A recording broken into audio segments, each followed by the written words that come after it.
Well, everybody, it's that time again. It's hatch time. Baby chick hatch time. Look right there. More of them showing up to the world. Got one there, just hatched out. Let's see, there's another one back here somewhere. Let's see if we can see it. Yeah, it's hiding there. Yeah, another one right back there. Just hatched out in the last seconds. So we'll see how these go.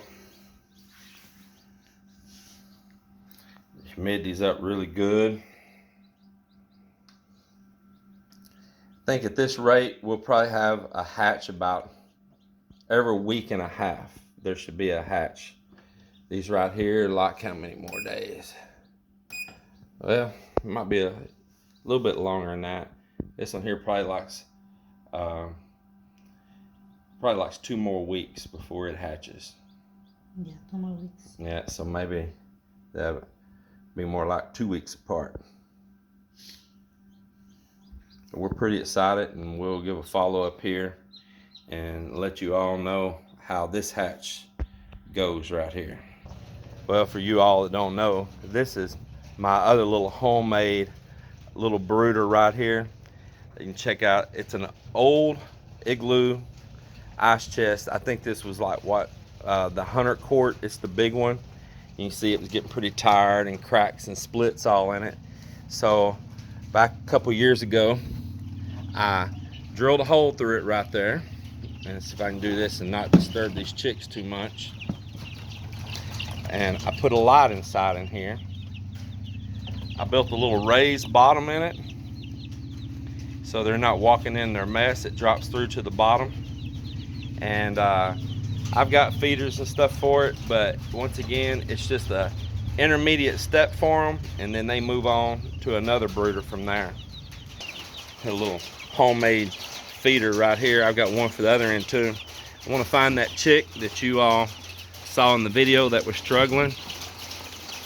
There it is right there. This is the baby chick that was struggling before. I'll put it down, y'all can see it walk around. It looks just as normal as the rest of them now. Yep.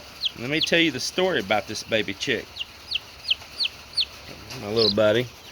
So this baby chick here, if y'all seen in the last video, it was all matted up and it was laying on its side and one leg stuck out and it couldn't walk and it was just struggling. Well, after I made that video, I moved these other chicks out here to this brooder, and I left him in that brooder to himself, herself, whatever. And went and I turned on the kitchen faucet and I got me some warm water going, and I tested on my wrist kind of like you do a baby's bottle of milk. And I took that chick in my hand like this right here, made sure its head was safe, and I gave it a warm bath and got all that stickiness off of it. I could tell it was from that yolk, and it was the only one that was like that. And then this one leg right here, that tendon hadn't set like it does when it's pushing out of the eggshell. So if you didn't get that tendon to set, that chick's going to be crippled. So then I got its leg up, got him up like this, and I wrapped it in a paper towel. It was all damp. And I pulled that paper towel tight around it. It's just like when it's inside an eggshell. And I held it in my hand like this, and it would kick and kick and kick with that leg in there trying to push. And I sat and I watched TV and I talked to it and I rubbed its little head and I talked to it, and I would go get a clean dry paper towel and let it get a little air, let it sit in my hand and rest for a while, and then I'd wrap it back up again, and I'd watch TV, and I'd talk to it. And do you know that was my little physical therapy for this chick, and it is a normal little chick now. So sometimes all they need is just a little TLC, and everything will be right in the world. Yeah, sometimes that's all they need, is just a little TLC. You see how content that chick is in my hand? I done turned it into a little pet. This is what I did, is I sit and watch TV, just stroke it and talk to it and let it know that it's going to be all okay. Yeah. So there you go. None of you have to worry about the little baby chick anymore. I know it's just a chick, but I figure if it went through that far, being incubated out and got that far in the world, it's worth giving it a little chance now that it's alive, and give it a fighting chance. Pretty cute. It's kind of funny because Mel and I, we got proper waterers and proper feeders, but we haven't bothered putting none of them in here. They're doing just fine. I've been taking this out during the daytime and taking the cover off of it and just putting them out in the sunshine. Let me show you what I got here.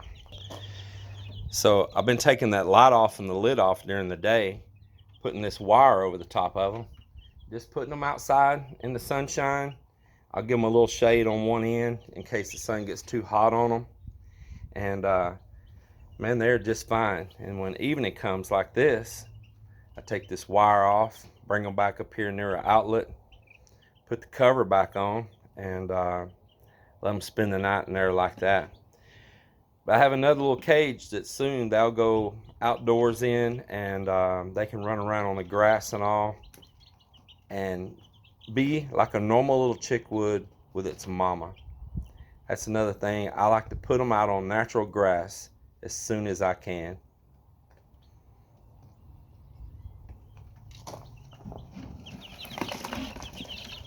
Let y'all have a little bit more chick TV.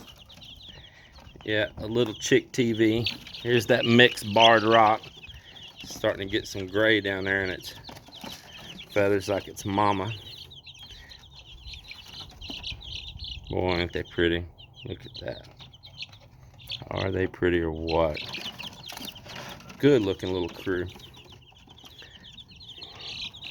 There's this one.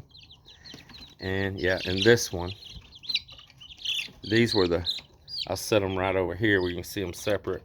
These were the last two in that hatch. And like I say, this is the one I babied right here.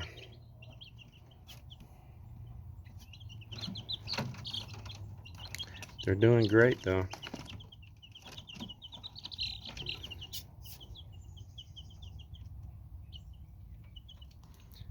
So soon there'll be a whole nother little crew coming out, probably by tomorrow. Welcome to Foreigner Farming in the Philippines. I'm here with lovely Marcel right now. Say hi, Marcel. Not Marcel. I'm out. Welcome to Foreigner Farming in the Philippines. Well, we got another hatch of chicks out right now today.